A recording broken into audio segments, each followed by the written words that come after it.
तो आज हम देखेंगे class 11th biology chapter 2 biology जीव जगत का वर्गीकरण। उसमें हमने 3 पार्ट बना लिए हैं। आज ये 4th पार्ट है। तो इसमें आप देखेंगे मोनेरा जगत में आने वाले आद्य बैक्टीरिया, उनके बारे में विस्तार से जानेंगे आद्य बैक्टीरिया के बारे में। तो अब देखो क्या होता है आद्य बैक्टीरिया। देखो आद्य बैक्टीरिया, आर्की बैक्टीरिया और यू बैक्टीरिया। बैक्टीरिया को इंग्लिश में कहते हैं जीवाणु, जीवाणु को इंग्लिश में कहते हैं बैक्टीरिया। अब आगे देखो कि इन आर्की बैक्टीरिया क्या है कि जो बहुत पुराने प्रकार के जीवाणु, बहुत पुराने प्रकार के जीवाणु पाए जाते हैं, पुराने प्रकार के जीवाणु, और जो प्रतिकूल वातावरण में रह सकते हैं, प्रतिकूल वातावरण में रह सकते हैं, वातावरण में, उसे आर्की बैक्टीरिया या आद्य बैक्टीरिया कहते हैं। ठीक है। अब इसमें इनको 3 कैटेगरी में बांटा गया है। सबसे पहले हेलोफिल्स, हेलोफिल्स लिखो, हेलोफिल्स, हेलोफिल्स, हेलोफिल्स। इसमें उन जीवों को रखा गया है जो अति लवणीय क्षेत्रों में रहते हैं, जो अति लवणीय क्षेत्रों में रहते हैं, उन जीवों को रखा गया है। देखो जो लवणीय क्षेत्रों में रहते हैं उन जीवों को रखा गया है हेलोफिल्स में। और हेलोफिल्स में पाए जाने वाले जीव है ना, वो जीवाणु है ना, मतलब जो अति लवणीय क्षेत्रों में पाए जाते हैं जीवाणु को हेलोफिल्स कहते हैं। तो अब आगे देखो हेलोफिल्स, हेलोफिल्स के बाद में देखो और सेकंड नंबर है थर्मो एसिडोफिल्स। क्या है? Thermo acidophils. हेलोफिल्स जो अति लवणीय क्षेत्रों में पाए जाते हैं उन्हें हेलोफिल्स कहते हैं। और जो thermo acidophils, thermo acidophils, thermo acidophils, thermo acidophils क्या है? देखो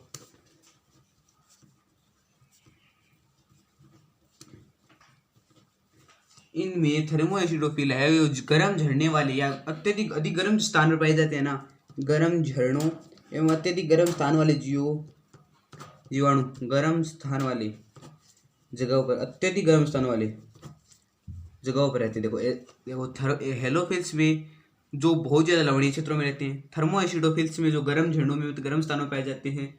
और मिथेनोजन, एक होता है मिथेनोजन, मिथेनोजन। देखो इसमें देखो कि मीथेनोजन किसके आगे देखो जन लगाए तो जेन, मतलब इसका मतलब क्या है कि यह है मीथेन यानी CH4, CH4 का क्या करता है? जन मतलब उत्पन्न करता है, CH4 का उत्पादन करता है। ठीक है। ये कहाँ पर पाया जाता है? यह है दलदली क्षेत्र है, वहाँ पर दलदली क्षेत्र और रूमेन में, दलदली क्षेत्रों में, जहाँ दलदली क्षेत्र पाए जाते हैं वहाँ पर पाया जाता है। और रूमेन में, और रूमेन क्या होता है? देखो मिथेनोजन है ना, वो दलदली क्षेत्र और रूमेन में पाया जाता है। अब दलदली क्षेत्रों में और रूमेन प्रथम अमाश्य, मतलब गाय और भैंस आदि है, प्रथम अमाश्य होता है ना, प्रथम अमाश्य में रूमेन पाया जाता है, प्रथम अमाश्य में रूमेन पाया जाता है। अब ये रूमेन क्या है? गाय भैंस आदि में पाया जाता है। प्रथमाशय में जिसे रूमेन कहते हैं वो गाय भैंस में, किसके में पाया जाता है? गाय भैंस आदि इनमें पाया जाता है प्रथम अमाशय रूमेन। ठीक है। अब देखो ये कक्ष वाले क्षेत्रों में पाया जाता है। कौन कौन क्षेत्रों में? दलहनी क्षेत्र है रूमेन, और कक्ष वाले क्षेत्र, कक्ष वाले क्षेत्रों में आदि में पाए जाते हैं। ठीक है। मिथेनोजन, CH4 जो मिथेन का उत्पन्न करते हैं उन्हें मिथेनोजन कहते हैं। और ये जंतु क्या करते हैं? देखो ये रूमेन में प्रथम अमाशय में रहकर क्या करते हैं? भोजन का पाचन करते हैं। रूमेन में रहकर पाचन करते हैं। देखो पाचन में सहायक होते हैं। पाचन में किसी सहायक होते हैं? तो देखो आपने देखा होगा कि ये कोई भी गाय या उनके है जो उनका अपशिष्ट पदार्थ है वो देखो जलता है, और उसी से बायोगैस भी बनाई जाती है। वो जलता भी है, और बायोगैस, बायोसंयंत्र आदि बनाए जाते हैं। देखो वो कैसे बनाए जाते हैं? क्योंकि उनके शरीर में प्रथम अमाशय रूमेन में वो जीव पाए जाते हैं, मिथेनोजन के जीव पाए जाते हैं। वो इनमें मीथेन होता है ना, मतलब मिथेनोजन है ना, वो मीथेन गैस उत्पन्न करता है। मिथेनोजन के जीव मीथेन गैस उत्पन्न करते हैं, और मीथेन गैस ज्वलनशील होती है। मीथेन गैस क्या होती है? ज्वलनशील होती है, इसी कारण ज्वलनशील होती है, इसी कारण वो जलती है। और ये ज्वलन और बायोगैस, यदि बायोगैस बनाते हैं तो बायोगैस बनाने के लिए मीथेन का उत्पादन किया जाता है। मीथेन के जीव मतलब मीथेन का उत्पादन किया जाता है। कि देखो अब इसमें आपने अच्छी तरह देखा, इन तीनों को अच्छी तरह लिखा। अब आगे इसके डेफिनेशन को अच्छी तरह से लिखेंगे। अब इसको आप अच्छी तरह से एक बार समझ लो पहले कि हेलोफिल्स क्या है। हेलोफिल्स में जो मतलब अति लवणीय क्षेत्रों में, बहुत ज़्यादा लवणीय क्षेत्रों में पाए जाते हैं, वो हेलोफिल्स है। और फिर आया थर्मोएसिडोफिल्स। थर्मोएसिडोफिल्स जो मतलब गर्म झरनों, गर्म स्थान वाले जगह पर रहते हैं, वो थर्मोएसिडोफिल्स। और मिथेनोजन CH4, मतलब मिथेनोजन का मतलब क्या हो गया कि जो मीथेन का उत्पादन करता है वो मिथेनोजन, तो CH4 का उत्पादन करता है। और ये दलहनी क्षेत्रों और रुमेन में, मतलब रुमेन प्रथमावासी होता है जहाँ पाचन करता है, और पाचन से बनने वाला अपशिष्ट है ना, वो जलता है। क्यों? क्योंकि मीथेन ज्वलनशील गैस होती है और कक्ष वाले क्षेत्रों में आदि में पाया जाता है, और ये गाय भैंस में पाया जाता है। और बायोगैस बनाने के लिए मीथेन का उत्पादन किया जाता है। अब आगे देखो आर्की बैक्टीरिया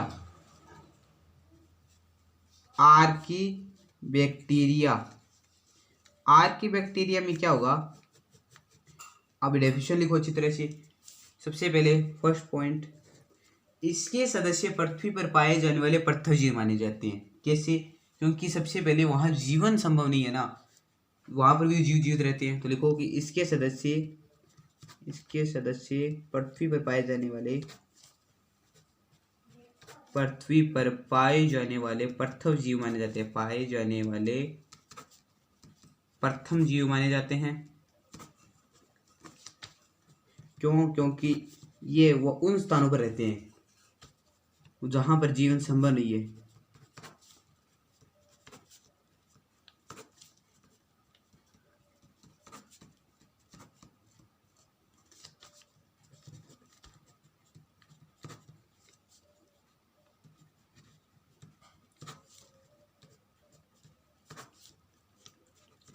देखो इनके सदस्य है ना, वो पृथ्वी पर पाए जाने वाले प्रथम जीव कैसे माने जाते हैं? क्योंकि ये उन स्थानों पर रह सकते हैं वहां पर जीवन है, मतलब संभव तो है, पर पृथ्वी पर और कोई सदस्य वहां पर नहीं रह सकता। इतने गर्म झरनों में, कितने गर्म अति लवणीय क्षेत्र, पीएच वाली जगह पर रहते हैं।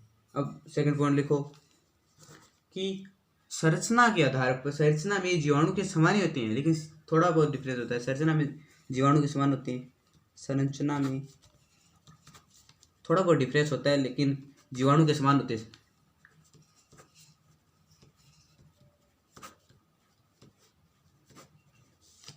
अब थर्ड नंबर पॉइंट, अब इसमें लिखो कि इनमें यू बैक्टीरिया, देखो आर्की बैक्टीरिया जो बहुत पुराने प्रकार की होती है, और यू बैक्टीरिया, इन दोनों में अंतर होता है। यू बैक्टीरिया नई प्रकार की होती है।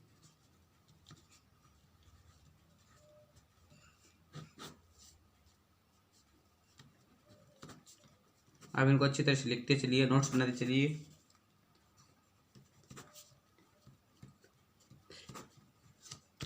फिर फोर्थ नंबर, इसमें लिखो देखो इनकी मतलब कोशिका भित्ति है जो यहाँ पर इन रहने को सक्षम बनाती है। तो कोशिका भित्ति बनी किसकी होती है? तो इनकी कोशिका भित्ति, मतलब इनकी जीवाणु की, इनकी कोशिका भित्ति इसकी पेप्टाइड हो, नॉन सेल्यूलोज प्रोटीन है, नॉन सेल्यूलोज पॉलीसेक्रोइड की बनी होती है। मतलब कोशिका भित्ति इसकी बनी होती है प्रोटीन एवं नॉन सेल्यूलोज, सेल्यूलोज की मात्रा ना हो, प्रोटीन एवं नॉन सेल्यूलोज, प्रोटीन और नॉन सेल्यूलोज पॉलीसेक्रोइड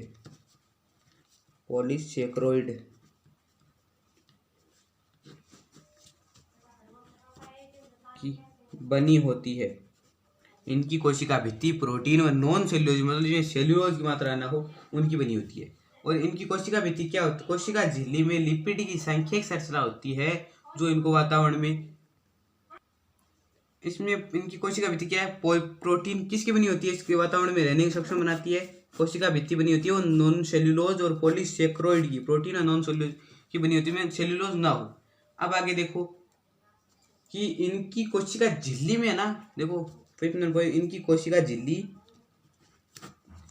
झिल्ली में आप देखो, सुनो पहले, कोशिका झिल्ली में लिपिड की सांख्यिक संरचना होती है, लिपिड की, जो अंदर की ओर लिपिड की संख्या संरचना होती है, जो इनको वातावरण में अत्यधिक ताप, अम्लीय परिस्थितियों में बिना हानि के जीवित रखने में सक्षम होती है।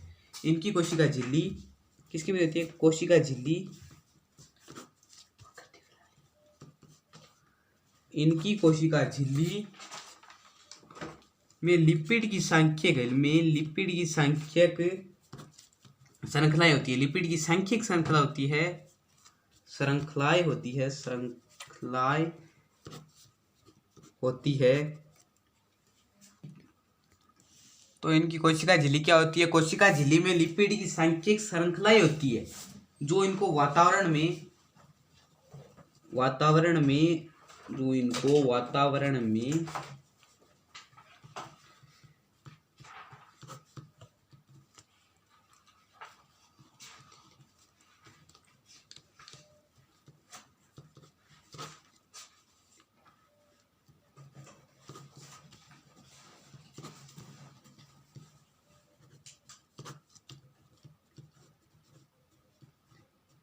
देखो इसमें क्या होगा कि कोशिका झिल्ली किसकी बनी होती है? जो इन्हें ताप या अम्लीय परिस्थितियों में कोई भी हानि बिना जीवित रखने में सक्षम रहती है, में बिना हानि के जीवित रखने में सक्षम होती है, बिना हानि की। तो इसमें क्या होती है कि श्रृंखलाएं होती है लिपिड की। तो लिपिड की इनको वातावरण के अत्यधिक जितना भी अत्यधिक ताप हो या अम्लीय परिस्थितियों में बिना हानि के जीवित रहने में सक्षम करती है। तो ये क्या है? सबसे पहले आने वाले हैं, रखने में सक्षम करती है लिपिड। अब के देखो ये अत्यंत कठिन वास्थानों में रहते हैं। जैसे कौन बहुत ज़्यादा कठिन वास्थानों में रहते हैं? यह है अत्यंत कठिन स्थानों पर रहते हैं। जैसे कौन कौन से स्थानों? लवणीय क्षेत्र में या गर्म झरनों में, दलदलीय वास क्षेत्रों में, कक्षों में पाए जाते हैं, जहाँ पर कोई अन्य जीव आसानी से जीवित भी नहीं रह सकता। ये क्या है कि अत्यंत कठिन वास स्थानों में पाए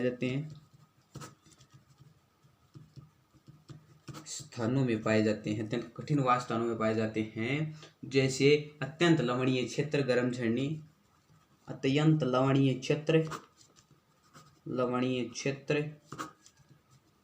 गर्म झरने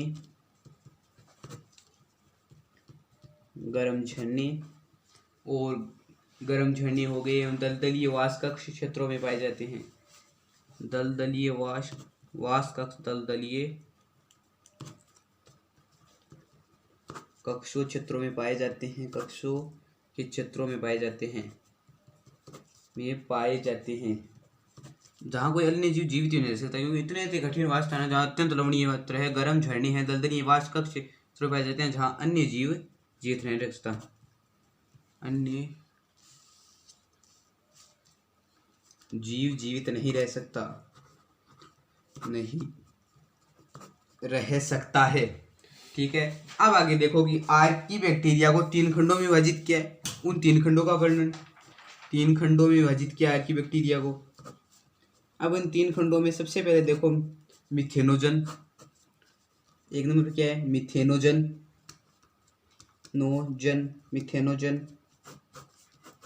मिथेनोजन में सबसे पहले कि यह दलदल वाले स्थानों पर या दलदल बहुत अधिक पाई जाती है। कहाँ पर रहते हैं? ये दलदल वास स्थानों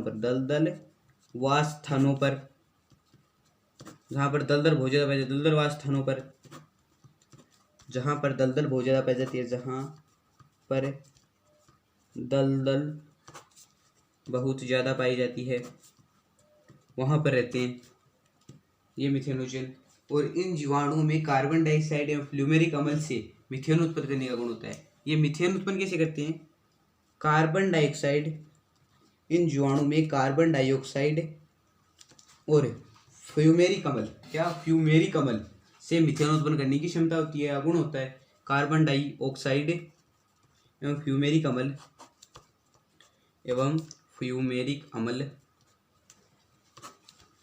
अम्ल से मीथेन उत्पन्न करने का गुण है, कि कार्बन डाइऑक्साइड, इन जीवाणु में कार्बन डाइऑक्साइड और मतलब फ्यूमेरिक अम्ल से ये मीथेन उत्पन्न कर सकते हैं। इन्हें गुण है, इन्हें मीथेनोजन कहा जाता है, ठीक है। अब आगे देखो कि इन जीवाणुओं में कार्बन डाइऑक्साइड एवं फ्यूमेलिक अम्ल से किया जाता है, और कुछ जीवों में प्रथम जीव देखो, प्रथम अमाशय में सहजीवी के रूप में भी पाए जाते हैं। कुछ जीवों में, जैसे गाय भैंस में, कुछ जीवों में प्रथम अमाशय से रुमेन में, कुछ जीवों में प्रथम अमाशय में सहजीवी के रूप में पाए जाते हैं। प्रथम अमाशय में सहजीवी के रूप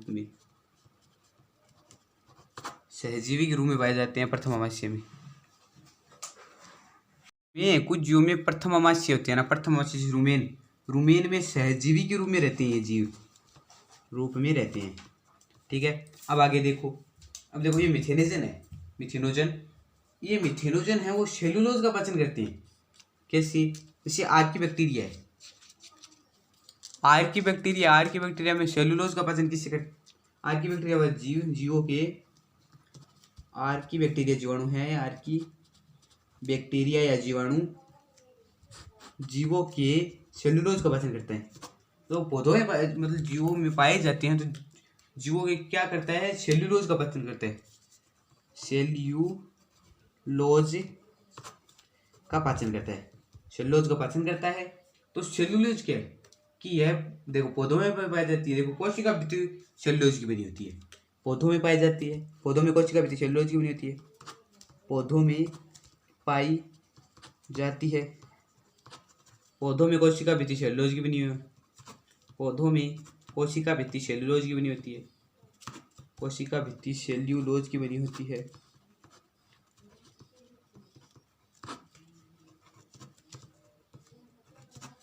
कोशिका भित्ति क्या होती है? सेलुलोज की बनी होती है। तो इसमें कि हम देखो सेलुलोज का पाचन कैसे करती है, सेलुलोज का पाचन कैसे करती है? देखो सेलुलोज मतलब घास होता है, घास में या कोई साग होता है, उसमें बहुत ज़्यादा सेलुलोज की मात्रा होती है। तो ये गाय भैंस में मिथेनोजन पाया जाता है, जो सेलुलोज का पाचन कर देता है। लेकिन पहले मनुष्य में क्यों नहीं पाया जाता? मनुष्य में अपशिष्ट यदि खाने पर हरा रंग का अपशिष्ट निकलता है, क्यों? इनको तो नहीं होता, इनको तो मिथेनोजन का पाचन, सेलुलोज का पाचन अच्छी तरह से हो जाता है, क्योंकि गाय और भैंस में मिथेनोजन वाले बैक्टीरिया है ना, वो पाए जाते हैं। और हमारे आँत में देखो, हमारे शरीर में पहले पूर्ण रूप से जब हम शाकाहारी थे तब पाए जाते थे, बाद में मांसाहारी, अब सर्वाहारी। तो इसी कारण वो धीरे धीरे नष्ट हो गई, लेकिन पाई भी अब जाती है। जैसे क्या? हमारी आंत में संरचना होती है। देखो यदि छोटी आंत और बड़ी आंत की शुरू बीच में उनमें एक अपेंडिक्स, परिशेषिका अपेंडिक्स होती है। तो अपेंडिक्स ये निकली होती है, ऐसे परिशेषिका कहते हैं, वो निकली होती है।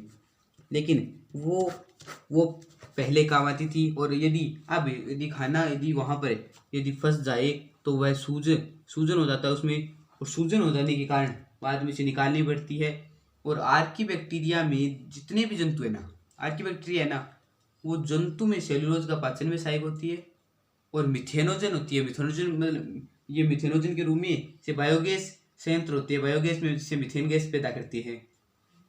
ये क्या करते हैं कि बायोगैस में, जैसे आर्की बैक्टीरिया वाले जीव है जो सेल्यूलोज, मिथेनोजन में सेल्यूलोज है, सेल्यूलोज का पाचन कर दिया। सेल्यूलोज का पाचन करेंगे एक तो, और एक काम होगा कि मिथेनोजन होता है वो बायोगैस का निर्माण करता है। मिथेनोजन बायोगैस में मिथेन का उत्पन्न करता है। बायोगैस जो ज्वलनशील गैस है, बायोगैस का उत्पन्न करता है, जो मिथेन का गैस उत्पन्न करता है, मिथेन गैस, जिससे वो ज्वलनशील गैस है, CH4 ज्वलनशील गैस है। इसी कारण हमारे बायोगैस है वो मतलब जलती है। अपेंडिक्स ये आपने अब ऐसा देख लिया। अब आगे देखो कि इनके उदाहरण कि मिथेनोजन के कौन कौन से जीव पाए जाते, जीवों के नाम। तो मिथेनोजन जीव हैं, उनके जीवों के नाम हैं बैक्टीरियम और मिथेनोकोकस।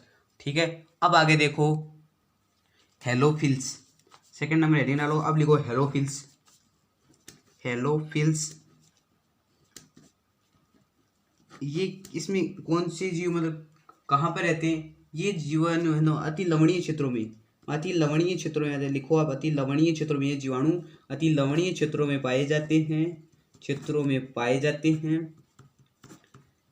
और देखो लवणीय क्षेत्र से अमेरिका की एक झील है, उसका नाम क्या है? Great salt lake, great salt lake, वो अमेरिका की एक झील है जो अति लवणीय, वहाँ पर वो जीव हेलोफिल्स जीव पाए जाते हैं। तो हेलोफिल्स कौन कौन से जीव, तो उनके जीवों के नाम हैं हेलोबैक्टीरियम और होलोकोकस। ठीक है, वो अमेरिका की ग्रेट साल्ट लेक है, वो सबसे ज़्यादा अति लवणीय क्षेत्र में, वहाँ पर हेलोफिल्स आदि जीवाणु पाए जाते हैं और वो भी पाए जाते हैं। आप थर्ड नंबर लिखो, थर्मोएसिडोफिल्स। थर्मोएसिडोफिल्स, एसिडोफिल्स, देखो इसमें क्या पाया जाता है थर्मोएसिडोफिल्स में, इसमें लिखोगे कि यह आर्की बैक्टीरिया वो गर्म गंधक युक्त झरनों में पाए जाते हैं। गंधक युक्त झरनों में यह जीवाणु या आर्की बैक्टीरिया गर्म गंधक युक्त झरनों में, गर्म गंधक युक्त झरनों में पाए जाते हैं, झरनों में पाए जाते हैं। और कौन से, जहाँ में तापमान क्या होता है गर्म झरनों में, जहाँ तापमान 80-100 सेल्सियस होता है। ठीक है, और यहाँ जीवाणु देखो प्रश्न क्या करते हैं कि यह जीवाणु है ना, आपसी जीवाणु आपसी परिस्थितियों में गंधक आपसी परिस्थितियों में गंधक को ऑक्सीकृत करते हैं, आपसी परिस्थितियों में गंधक को ऑक्सीकृत करते हैं। और ऑक्सीकृत कर क्या बनाता है, गंधक का अम्ल बनाता है। गंधक को ऑक्सीकृत कर गंधक का अम्ल बनाता है, जिसे गंधक का अम्ल कहते हैं। गंधक का अम्ल सल्फ्यूरिक अम्ल कहते हैं। गंधक का अम्ल क्या कहते हैं, सल्फ्यूरिक अम्ल, सल्फ्यूरिक एसिड या सल्फ्यूरिक अम्ल कहते हैं। ठीक है, और जिसमें माध्यम देखो बहुत ज़्यादा अम्लीय होता है, उन जो थर्मोएसिडोफिल्स वाले जीवाणु पाए जाते हैं। अब इसको अच्छी तरह से लिखते चलिए, जिसमें माध्यम अत्यंत अम्लीय होता है, माध्यम अत्यंत अम्लीय होता है, अत्यंत अम्लीय होता है। तो इनके जीवों के नाम है थर्मोप्लाज्मा और सल्फोबोलस। ठीक है, तो बस आज की क्लास में इतना ही। वीडियो अच्छा लगे तो लाइक शेयर सब्सक्राइब करो, और ठीक है तो तैयारी करो, नोट्स बनाओ। तो चलो चलते हैं।